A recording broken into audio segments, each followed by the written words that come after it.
Hello viewers, welcome to IT System Admin and Information Technology Learning Tutorial channel for you.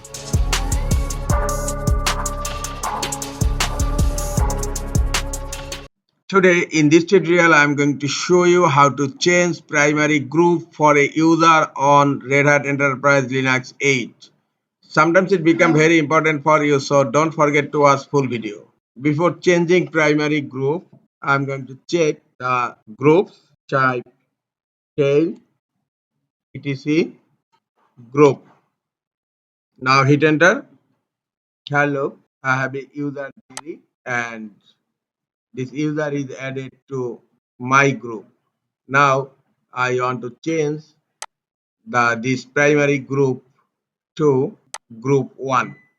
Type the command user mode -g and then type the new group name group 1 and then type the username.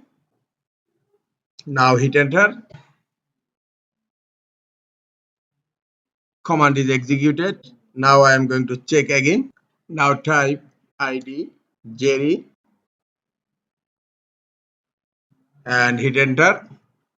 Look, the Jerry users primary group has been changed to group 1 and previous group is the supplementary group. This is the easiest way to change primary group for a user on Red Hat Enterprise Linux 8. This is all for today. Hope this tutorial is helpful for you. Keep watching for next tutorial. Thank you very much.